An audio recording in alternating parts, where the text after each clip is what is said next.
इंसान वो है जिसके अंदर इंसानियत हो, जिसके अंदर करुणा हो, दया हो, सत्य हो, वो इंसान है। जिसके अंदर सत्य नहीं, करुणा नहीं, दया नहीं, धर्म नहीं। धर्म क्या है? आजकल धर्म कहाँ है लोगों के अंदर? जब जिसके अंदर धर्म होगा वही मनुष्य होगा। राम के अंदर धर्म था तो आज तक पूज रहे हैं। रावण के अंदर धर्म नहीं था इसलिए जलाया जा रहा है जी। तो पूजा धर्म की है। क्या आपके अंदर धर्म है? अब धर्म क्या है? धर्म यही है कि मैं अपनी एक पत्नी के संग रहूं, एक नारी ब्रह्मचारी, एक पत्नी के साथ, उसी के साथ रहूं, दूसरी की तरफ ना देखूं। ये धर्म है। अब आपकी एक पत्नी है फिर भी आपने गर्लफ्रेंड बना रखी है, फिर भी दूसरों की तरफ ताक झांक कर रहे हैं, तो ये अधर्म है। क्योंकि आपने लिव इन की बात छेड़ी तो खैर इस वक्त देश का सबसे बड़ा लिव इन है बिग बॉस।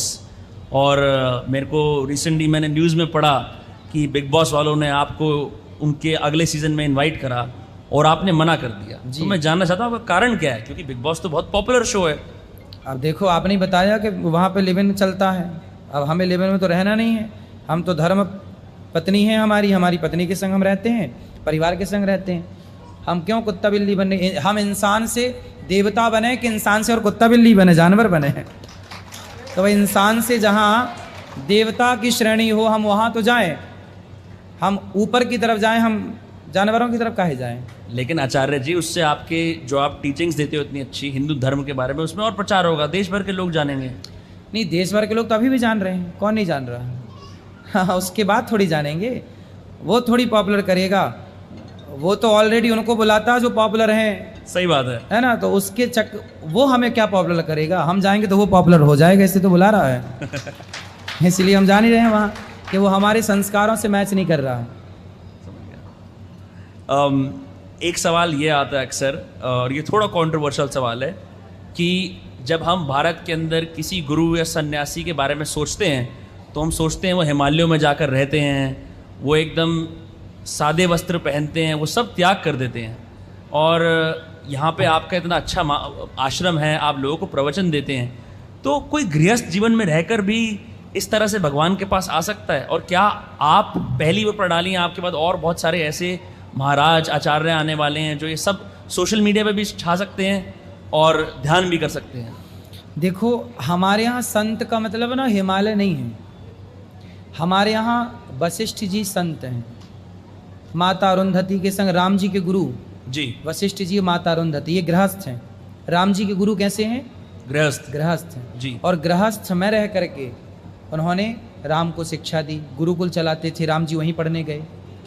तो ये संतों को, ये संत गृहस्थ होते हैं। आप गृहस्थी में रह के अपने धर्म का पालन करिए, आप संत हैं। जरूरी थोड़ी है कि हम जंगल जाएं। भाई, जंगल आज कहाँ बचे हैं? पहले तो गांव ही जंगल के अंदर थे जी। तो पहले तो यही था ना कि सब जंगल था। पहले क्या था? आप लोग कहते ऋषि मुनि तो जंगल में। अरे भाई, पहले पूरा भारत जंगल ही था। पहले शहर कहाँ थे? हर एक गांव के चारों तरफ जंगल था, जंगल के बीच में गांव होते थे। तो पहला तो सब जंगल था।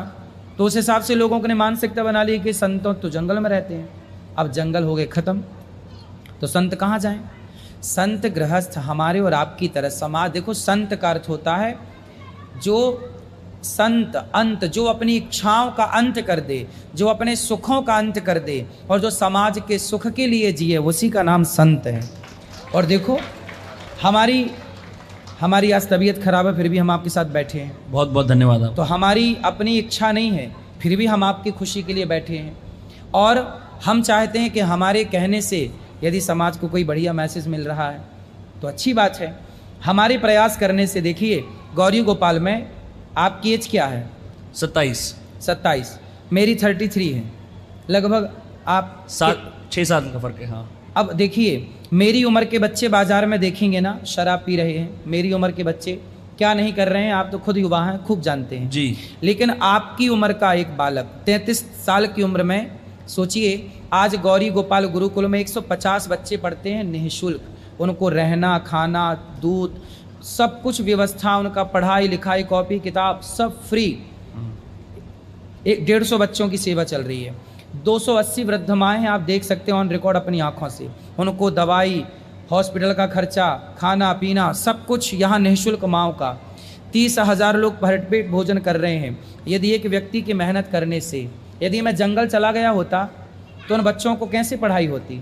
आपसे कौन बात करता? इन भक्तों का मार्गदर्शन कौन करता? जितना बन रहा है हम समाज की सेवा ही तो कर रहे हैं, समाज में रहकर। और हम भी गृहस्थ हैं, तो गृहस्थ में रह करके हम समाज को ये मैसेज, हम रोज पांव दबाते हैं माओ के, ताकि आप जैसे युवा पांव दबाना सीखे। आजकल के पांव दबाने का कल्चर खत्म हो गया, बिल्कुल खत्म हो गया। बेटा अपने माँ बाप के पांव भी नहीं छूता आजकल, घुटने प्रणाम करता है। तो मैं क्या चाह रहा हूँ, गौरी गोपाल एक यूनिवर्सिटी है जहाँ से आपको पढ़कर नहीं देखकर सीखने को मिलेगा जी। आप यहाँ पर रिसर्च कर सकते हैं कि एक 33 साल का बंदा दिन भर मेहनत करता 18 घंटे और सब सेवाएं कर रहा है।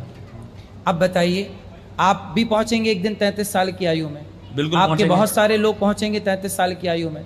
अब उनसे पूछिए कि बेटा तुम कितने विद्यार्थी रखोगे 33 साल की आयु में? तुम कितनी माँ, तुम अपनी एक माँ की भी सेवा कर लो ना, तो भी बहुत अच्छा है। जिस माँ ने तुम्हें जन्म दिया उसके भी तुम पाँव दबा लो, उसको भी सम्मान से भरपेट रोटी दे दो। यदि हर बेटा अपने अपने माँ की सेवा करता तो हमें वृद्धाश्रम क्यों बनाना पड़ता? सत्य जरूरत ही नहीं थी। समाज जागरूक हो जाए तो जरूरत ही नहीं है ना जी। समाज। आजकल बच्चे क्या है, शादी हुई पत्नी को लेके भाग जाते हैं, माँ की तरफ देखता नहीं है कोई। अकेली माँ, अकेला बाप, बुढ़ापा कौन देगा, कौन करेगा? तो आज जब बच्चे माँ बाप की नहीं सुनते तो माँ बाप फिर कहाँ जाएं? भाई रोटी तो चाहिए ना, बुढ़ापे में काम तो होता नहीं शरीर से। तो यहाँ पर सेवा होती है ऐसी माँओं की जी। तो आज की युवाओं से ये सवाल जरूर पूछिए कि बेटा 33 साल की आयु में तुम कितनी सेवा कर रहे हो, कि केवल हंस ही रहे हो?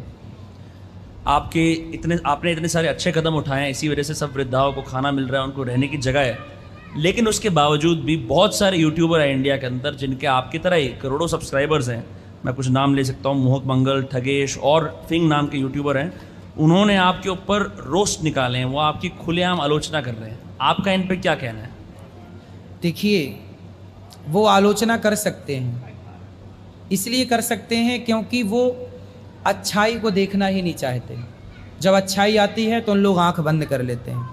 वो केवल जैसे मक्खी होती है ना, वो जाके केवल घाव पर बैठती है, खते पे, उसी तरह कुछ लोग होते हैं समाज में जो सीता माँ की अच्छाई ना देखकर, कुछ लोगों ने भी तो सीता माँ को बुरा ही कहा। जब सीता माता को बुरा कहने वाले त्रेता में थे तो अनिरुद्धाचार्य को बुरा कहने वाले इस कलयुग में क्यों नहीं हो सकते? हो सकते हैं। उनके सामने जब अच्छाई आती होगी, ऐसा नहीं है कि अच्छी चीज़ उनके सामने ना आती होंगी, बिल्कुल आती होगी, लेकिन वो आंखें बंद कर लेते क्योंकि देखना नहीं चाहते। धृतराष्ट्र, जैसे धृतराष्ट्र को भगवान ने दिखाया था कि देख, समझ जा, पांडवों को 5 गांव दे दो। दुर्योधन बोला सुई की नोक बराबर नहीं दूंगा।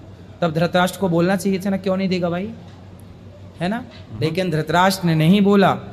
इसलिए चलो ये लोग उल्टा बोल रहे हैं, बना रहे हैं, आलोचना कर रहे हैं, पर हमें आप लोगों पर भरोसा है कि आप आंख वाले हैं।